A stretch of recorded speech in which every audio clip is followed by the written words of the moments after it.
میں صرف اور صرف قلب کی بات کرنا چاہوں گا، دل کی بات۔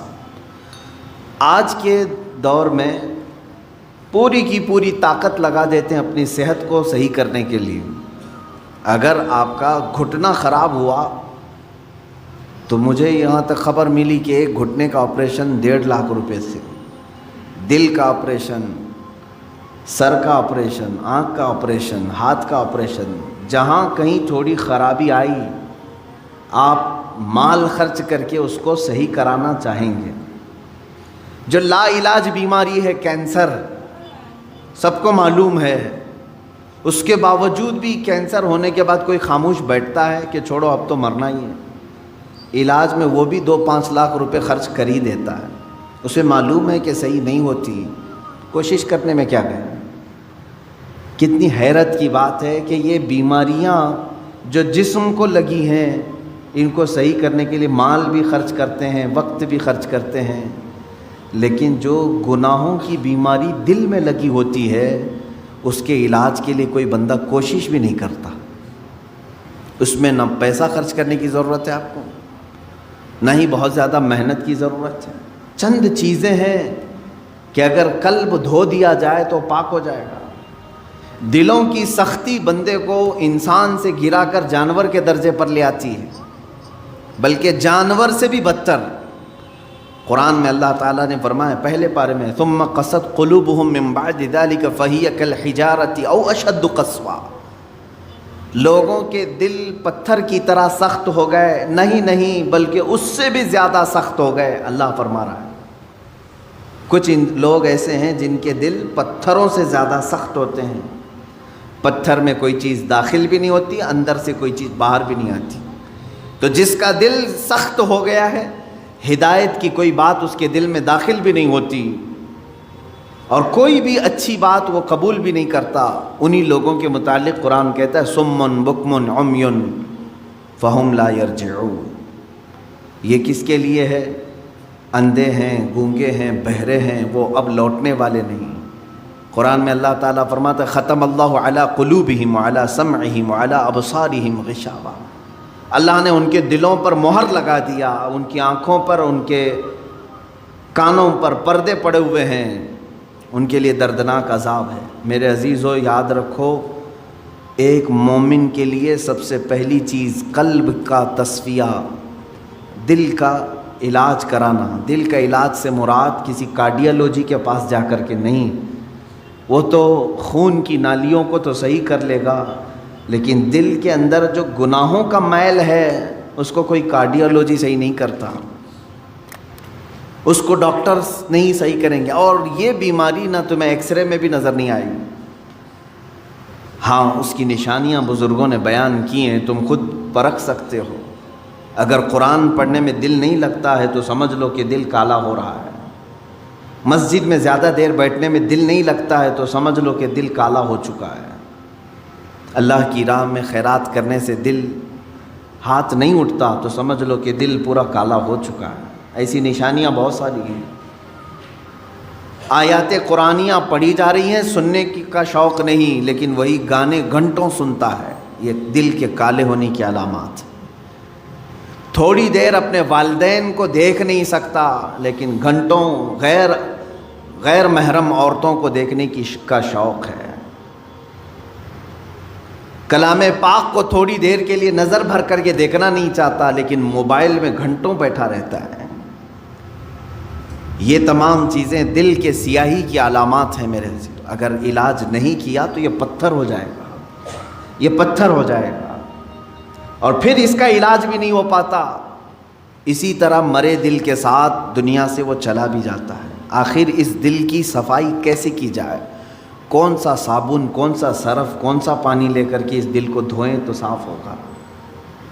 نہیں میرے عزیزو، یہ دل صرف اور صرف اللہ کے ذکر سے پاک ہوتا ہے۔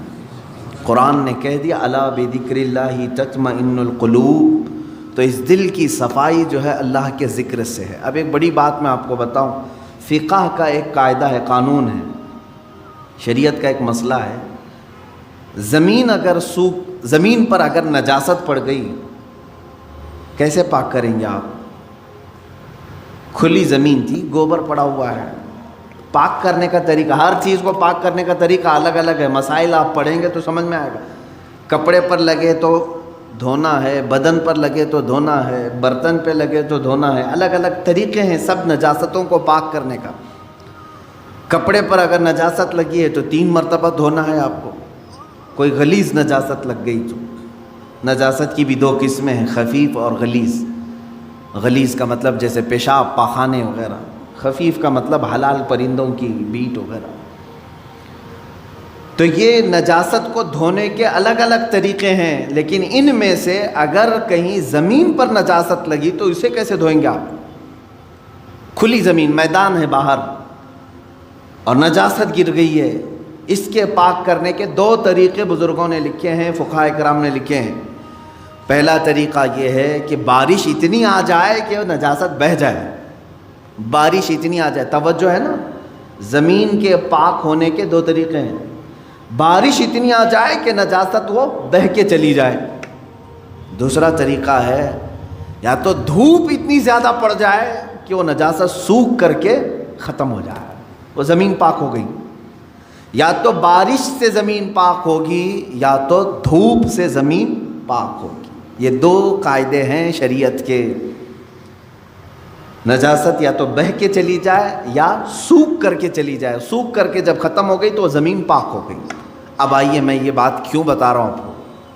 مشہور صوفیہ اکرام نے فرمایا، اے بندے، اسی طرح تیرے دل کی جو زمین ہے اس پہ اگر گناہوں کی نجاست لگ جائے تو اسے بھی دھونے کے 2 طریقے ہیں، اسے پاک کرنے کے 2 طریقے ہیں.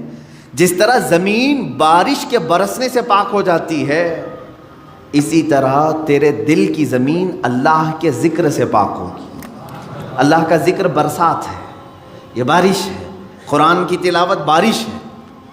جیسے ہی بندہ ذکر کرنے لگتا ہے اس کے قلب پر اللہ کے انوار برسنا شروع ہو جاتے ہیں، وہ نجاست بہہ کے چلی جائے گی. اور دوسری، وہ آج کے زمانے میں مشکل ہے.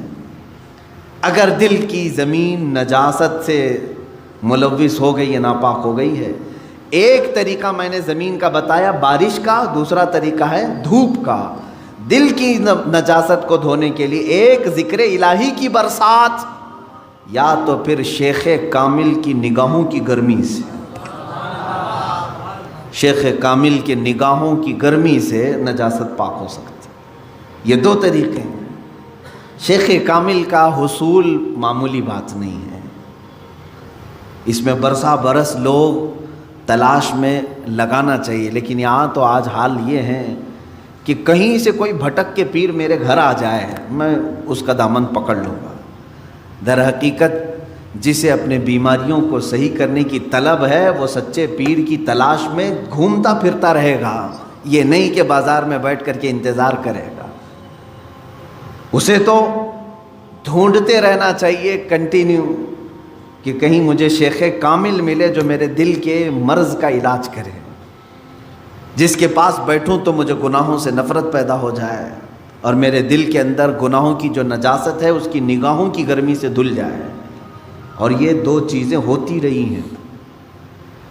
آپ کو میں یہ دونوں چیزیں اگر سناؤں، بابا فرید الدین گنج شکر رحمۃ اللہ تعالیٰ علیہ، یہ خود جو ہے اپنے، ظاہر سی بات ہے قلب میں ان کے نجاست کی بات تو میں نہیں کروں گا، لیکن انہوں نے 12 سال کنٹینیو ایک جنگل میں کھڑے ہو کر کے ذکر کیا. ان کے جسم پر بیلیں لپٹ گئی تھیں، وہ درختوں میں چھپ گئے تھے، لوگ پہچانتے بھی نہیں تھے. 12 سال تک وہاں رہ گئے اور ذکر الہی میں مشغول تھے. اور اس کے بعد ان کے مرید صادق محبوب الہی نظام الدین اولیاء رضی اللہ تعالیٰ، جو حضرت خواجہ فرید الدین گنج شکر کے مرید بھی ہیں، خلیفہ بھی، محبوب الہی، ان کا حال یہ تھا کہ یہ اپنے شیخ کی نگاہوں سے، صرف بابا فرید نے صرف ان کے قلب پر نگاہ ڈالی اور ان کی دنیا بدل گئی تھی. اور پھر وہ اس راستے پر ایسے آئے کہ اپنے وقت کے قطب بن گئے. تو یہ ہوتا ہے شیخ کے نگاہ کی گرمی یا تو دلوں کو بہت پاک کر دے اور بہت اعلیٰ بنا دے، یا تو پھر ذکر الہی کی کثرت کہ بندے کے دل کو پاک و صاف کرے۔ یہ دو ہی چیزیں ہیں میرے عزیزو، یہ دو کو چھوڑو گے تو پھر یہ زمین اتنی نجس ہو جائے گی، اتنی نجس، یوں سمجھ لو کہ کوئی ایک زمین، جیسے ہمارے ہبلی کے باہر بھی کہیں ڈمپنگ گراؤنڈ تو ہوگا جہاں سارے لوگ کچرا پھینکتے ہیں، اس کے پاس سے گزرو گے تو ناک پکڑ کر کے جانا پڑے گا۔ ایک وقت ہمارے دلوں کا بھی ایسا آتا ہے کہ اتنی نجاست اس میں آ جاتی ہے کہ فرشتے قریب آنے سے کراہت محسوس کرتے ہیں، نہیں آتے فرشتے۔ دلوں کی گندگی اور غلاظت اتنی بھی بڑھ سکتی ہے، کیوں؟ ہم نے کبھی دھویا ہی نہیں اس کو، گناہ پر گناہ، گناہ پر گناہ، گناہ پر گناہ ہوتے رہے لیکن دھویا کبھی نہیں، کیا ہوگا اس کا حال؟ آپ ان لوگوں کو دیکھتے ہوں گے جو سادھو وغیرہ جن کے جٹ ہوتے ہیں بال، کبھی نہیں نہاتے بیچارے، نہیں نہانے کی وجہ سے بال پورے جمع ہو جاتے، ہوتا ہے، ایک دوسرے سے بال چپک کر کے مل جاتے ہیں، اور پھر اتنی غلاظت اس کے اندر ہوتی ہوئی، واللہ اعلم وہ کون سے طریقے پر چلتے ہیں، کون سا دین ہے مجھے نہیں معلوم، لیکن کنٹینیو اگر آدمی پانی بھی نہ لگائے بالوں کو تو یہ جم جاتے ہیں، ایک دوسرے سے مل جاتے ہیں اور پھر جٹ بن جاتے ہیں، کھول بھی نہیں سکو گے، زندگی بھر کاٹ کے ختم کرنا پڑے گا۔ سوچو اگر دل کو کبھی نہیں دھویا آپ نے تو اس دل کی بھی وہی کیفیت ہوتی ہے جیسے وہ بالوں کا جٹ ہے، اتنا غلیظ ہو جاتا ہے۔ اسی لیے قرآن پاک میں میرے آقا صلی اللہ علیہ وسلم کی صفت اللہ نے کیا بیان کی ہے جانتے؟ وہ رسول تمہارے درمیان آ رہا ہے، دیکھیں 3 جگہ پر آیت آئی ہے، یہ 3 جگہ پر، تینوں جگہ پر اللہ نے یہی بیان فرمایا، وہ رسول تمہارے درمیان آ رہا ہے، یعلمہم الکتاب والحکمت ویزکیہم، تمہیں کتاب اور حکمت کی تعلیم دے گا اور تمہارے دلوں کو خوب پاک کرے گا۔ حضور کی سب سے بڑی صفت اللہ نے 3 جگہ قرآن میں کیا بیان کی؟ تمہارے دلوں کو صاف کرے گا۔ دلوں کو صاف کرنا یہ میرے آقا صلی اللہ تعالیٰ علیہ وسلم کا طرہ امتیاز رہا ہے۔ وہ ایسے طبیب حاذق تھے کہ جس کے متعلق شاعر نے سچ کہا، ایک عرب نے آدمی کا بول بالا کر دیا، خاک کے ذروں کو ہمدوش ثریا کر دیا، خود نہ تھے جو راہ پر اوروں کے ہادی بن گئے، کیا نظر تھی جس نے مردوں کو مسیحا کر دیا۔ رسول کریم صلی اللہ تعالیٰ علیہ وسلم نے اپنی نگاہ نبوت سے کتنوں کو ان کے دلوں کو پاک کیا ہے۔ کئی ایسے لوگ حضور پاک صلی اللہ علیہ وسلم کی بارگاہ میں حاضر ہوئے جن کے پچھلے زمانے کو ہم آج ذکر نہیں کر سکتے،